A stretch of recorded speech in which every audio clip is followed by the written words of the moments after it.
장입니다.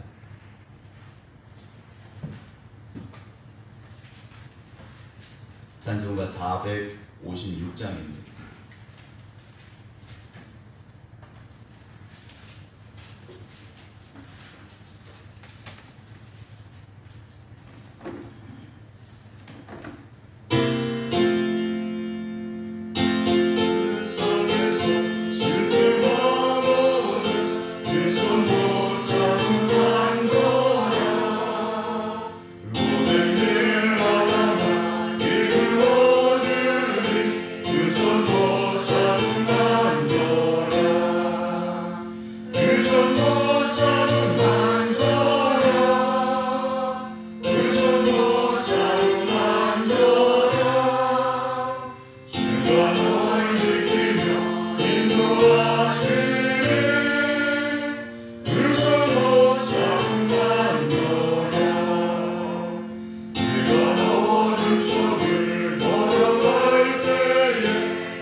하나님께서 주신 말씀 에스라 4장입니다.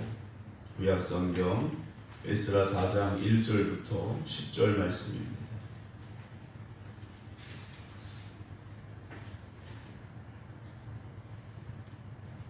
구약 성경 715조 에스라 4장입니다. 구약 성경 715쪽입니다. 에스라 4장 1절부터 10절 말씀 봉독해드립니다. 사로잡혔던 자들의 자손이 이스라엘의 하나님 여호와의 성전을 건축한다 함을 유다와 베냐민의 대적이 듣고 스룹바벨과 족장들에게 나와 이르되 우리도 너희와 함께 건축하게 하라. 우리도 너희같이 너희 하나님을 찾노라. 아수르 왕 에살하돈이 우리를 이리로 오게 한 날부터 우리가 하나님께 제사를 드리노라 하니 스룹바벨과 예수와 기타 이스라엘 족장들이 이르되 우리 하나님의 성전을 건축하는데 너희는 우리와 상관이 없느니라. 바사왕 고레스가 우리에게 명령하신 대로 우리가 이스라엘의 하나님 여호와를 위하여 홀로 건축하리라 하였더니 이로부터 그 땅 백성이 유다 백성의 손을 약하게 하여 그 건축을 방해하되 바사왕 고레스의 시대부터 바사왕 다리오가 즉위할 때까지 관리들에게 뇌물을 주어 그 계획을 막았으며 또 아하수에로가 즉위할 때 그들이 글을 올려 유다와 예루살렘 주민을 고발하니라. 아닥사사 때에 비슬람과 미드르닷과 다부엘과 그의 동료들이 바사왕 아닥사스에게 글을 올렸으니 그 글은 아람 문자와 아람 방언으로 써서 진술하였더라. 방백 르훔과 서기관 심세가 아닥사스 왕에게 올려 예루살렘 백성을 고발한 그 글에 방백 르훔과 서기관 심세와 그의 동료 디나 사람과 아바사 사람과 다블렛 사람과 아바세 사람과 아말렉 아렉 사람과 바벨론 사람과 수산 사람과 대 사람과 엘람 사람과 그 밖의 백성 곧 존귀한 오스반 나리 서마리아 성과 유브라데강 건너편 다른 땅에 옮겨둔 자들과 함께 고발한다 하였더라. 아멘. 할렐루야. 담임 목사가 확진되는 바람에 되지 않게 온라인 계속되었음을 죄송스럽게 생각합니다. 오늘 예배드리는 성도 여러분, 또 가정에서 예배드리는 모든 성도 여러분들 주님의 이름으로 환영하며 축복합니다. 우리가 하나님의 일을 한다 그러면 하나님께서 다 도와주시고 모든 일을 계획하시고 간섭하여 주신다라는 것을 믿습니다. 그런데 하나님의 일을 함에도 불구하고 방해하는 사람들이 생겨나게 되고 또 그 일들을 안 되게 만드는 상황들이 벌어질 때가 있음을 우리가 보게 됩니다. 그래서 하나님의 일을 하는데 왜 어려움이 있을까? 하나님의 일을 하는데 우리가 뭐 쉽게 말하면 교회 일을 하는데 왜 어려움이 있을까? 하나님의 일을 하기 때문에, 교회 일을 하기 때문에 마귀가 그 일을 안 되도록 만들려 하고 있다는 것을 우리가 또한 생각해야만 됩니다. 그러니까 우리가 하나님 일을 하면서 어려움이 오고 또는 문제가 생겨도 이게 하나님의 뜻이 아닌가 보다, 이것이 아니라 하나님의 뜻을 우리가 행하고 있다는 확신이 있다면 그 일을 가로막고 안 되게 만드는 마귀의 세력과 세상의 세력과 싸워서 이길 수 있는 또한 그런 믿음이 우리에게 있어야 됩니다. 이스라엘 백성들이 무너진 예루살렘 성전을 다시 건축하려고 돌아왔습니다. 돌아왔으면 빨리빨리 성전이 건축이 되어야 되는데 이런저런 이유 때문에 성전 건축이 자꾸 늦어지는 겁니다. 자기들의 삶도 있죠. 또 성전 건축을 한다는 것이 쉬운 게 아닙니다. 아무리 뭐 이런저런 도움을 받았다 해도 쉽게 이 일이 시작이 되지를 않았습니다. 그렇게 1년, 2년 지나면서 몇 년이 지나느냐 무려 16년의 세월이 지나가게 됩니다. 그들이 처음 올 때 가지고 있던 그 열심이 조금씩 약해질 수도 있죠. 거기다가 주변에 방해가 또 시작이 되고 있는 겁니다. 오늘 4장 1절에 보면 사로잡혔던 자들의 자손이, 즉 포로로 끌려갔던 사람들의 자손이죠. 포로로 끌려갔던 당사자들이 아니라 그들의 자손이에요. 이들이 이스라엘 하나님의 성전을 건축한다 함을 유다와 베냐민에 누가 들었느냐? 대적이 들었습니다. 사이가 안 좋은 사람들이 들은 겁니다. 그러니까 이들이 누구냐면 우리가 쉽게 말할 수 있는 사마리아 지역에 사는 사람들입니다. 북이스라엘이 멸망을 하게 되는데 그 북쪽 지역에 멸망한 그 지역에 누가 오느냐? 이방 사람들이 들어와서 살게 됩니다. 아수르라는 나라가 다른 나라에 있는 사람들을 데려다가 사마리아 지역에 살게 합니다. 왜 그랬느냐? 민족을 섞어버려요. 순수한 민족을 놔두면 또 독립운동을 하니 뭐하니 골치 아프니까 다른 민족들을 거기가 살게 하는 거죠. 그래서 이들의 정체성을 흔들어 버린 겁니다. 그럼 무엇이 문제가 생겼느냐?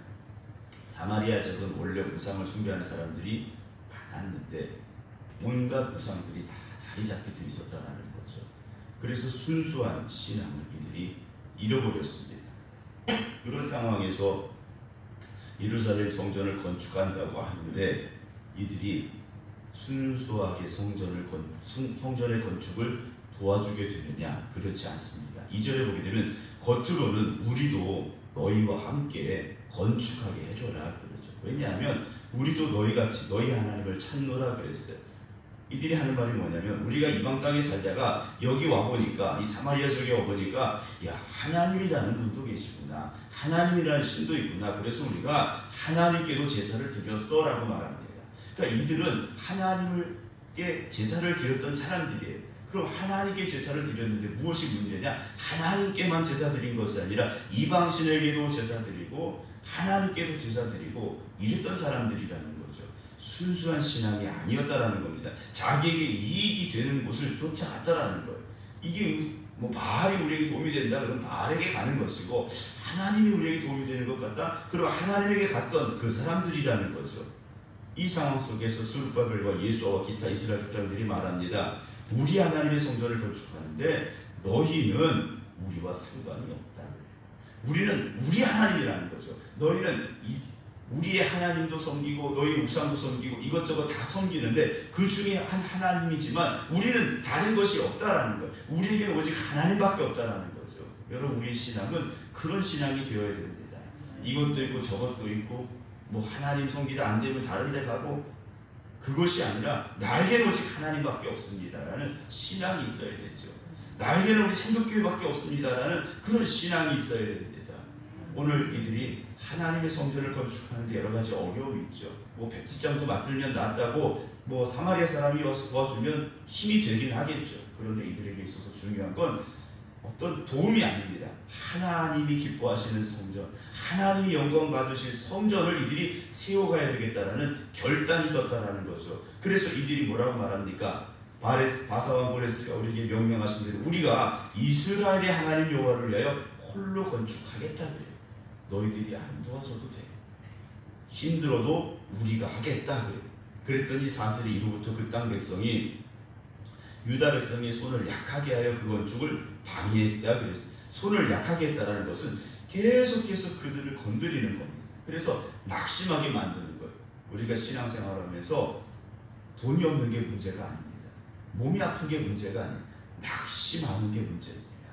우리의 신앙을요, 흔들 때, 세상이 우리의 신앙을 흔들 때, 마귀가 우리를 향하여 도전할 때 우리가 끝까지 지켜야 되는 것이 무엇입니까? 하나님을 향한 우리의 마음을 잃지 말아야 됩니다. 몸이 아프고 뭐 돈이 없고 능력이 안 되고, 여러분, 그건 하나님께서 채워주시고 회복시켜 주시는 겁니다. 그런데 우리들 스스로 낙심해버리면, 우리들 스스로 포기해버리면 안 된다라는 거죠. 조금 힘들 수 있죠. 조금 어려울 수 있습니다. 그렇다고 우리들 스스로 먼저 낙심하거나 포기해서는 안 된다라는 것이죠. 이들이 적극적으로 방해합니다. 5절에 바사왕 고레스 시대부터 바사왕 다리오가 즉위할 때까지 오랜 시간에 걸쳐서 바사의 관리들에게 뇌물을 주면서 성전 건축을 막습니다. 그리고 6절에 고발하는 상소문까지 올려요. 내일 드릴 말씀입니다만 무슨 상소를 올리느냐? 이 사람들 성전 건축하고 나면 독립한다고 할 겁니다. 세금도 안 내고 문제가 될 겁니다. 그러니까 성전 지키면 안 됩니다 라고 글을 써서 보내기까지 한다라는 것이죠. 사랑하는 성도 여러분, 우리가 하나님의 교회를 세워가는 일을 마귀는 싫어합니다. 하나님의 교회가 하나님께 기쁨이 되는 걸 세상은 싫어합니다. 그럼에도 불구하고 우리는 하나님의 교회가 하나님의 영광이 되어져야 되고, 이 생각교회가 이 지역에 하나님의 뜻을 이루어가는 교회가 되는 일에 더욱 힘쓰고 또한 노력해야 될 줄로 믿습니다. 하나님께서 왜 이 교회를 세워주셨을까? 왜 이 교회에 우리를 불러주셨을까? 우리가 잊지 말아야 됩니다. 하나님의 뜻을 이루라고, 이 지역에 하나님의 영광을 드러내라고 교회를 세워주시고 우리를 불러주셨지 않습니까? 때로 힘들고 어려운 일이 찾아온다 할지라도 우리를 불러주신 하나님의 뜻을 잊지 아니하고 우리를 부르신 그 자리에서 더욱더 충성되고 헌신하고, 나는 나의 하나님의 영광을 위해 살겠습니다, 나는 이 교회를 위해 충성하겠습니다 라는 그 결단을 잃지 않기를 주님의 이름으로 축원합니다. 기도하겠습니다. 살아계셔서 역사하시는 아버지 하나님 감사합니다. 담임 목사의 코로나 확진으로 인해서 의도치 않게 각 가정에서 온라인으로 예배를 드릴 수밖에 없었던 그 상황이 있었지만, 하나님께서 다시 예배를 회복하게 하시고 성도들의 발걸음을 성전으로 인도하시니 감사합니다. 오늘도 우리에게 주신 말씀이 우리가 나아가야 될 신앙의 바른 길을 회복할 수 있는 말씀이 되게 하여 주시옵소서. 어떤 어려움과 난관이 온다 할지라도 하나님이 기뻐하시는 일에 우리가 최선을 다하게 하시고 충성하게 하여 주시옵소서. 그래서 우리 생각교회가 하나님의 몸된 교회로 든든히 세워지게 하여 주시옵시고 하나님의 영광만 드러낼 수 있는 교회가 되게 하여 주시옵소서. 그 길을 가로막는 세상의 일들이 있고 악한 사단 마귀가 있습니다. 하지만 하나님의 뜻을 구하며 하나님의 영광을 위해 달려가는 저들에게 하나님 능력 주시옵시고 힘을 주시옵소서. 그래서 죽도록 충성하는 저희를 되게 하여 주시어서 우리 생각교회가 오직 하나님이 기뻐하시는 교회, 하나님이 영광 받으시는 교회 되게 하여 주시옵소서. 특별히 오늘 주님의 거룩한 날입니다. 하나님께 영광 올려드리는 예배드리는 제단 되게 하여 주시옵시고 예배 함께한 성도들에게 하나님의 은혜가 강같이 흘러 넘쳐나는 복된 날 되게 하여 주시옵소서. 이제는 우리 주 예수 그리스도의 은혜와 아버지 하나님의 무한하신 사랑하심과 성령님의 감동 감화 역사하심이 오늘도 주님 앞에 나와 또 각 가정에서 깨어 기도드리는 모든 성도들 위해 이제부터 영원토록 함께 하시기를 간절히 축원하옵나이다. 아멘.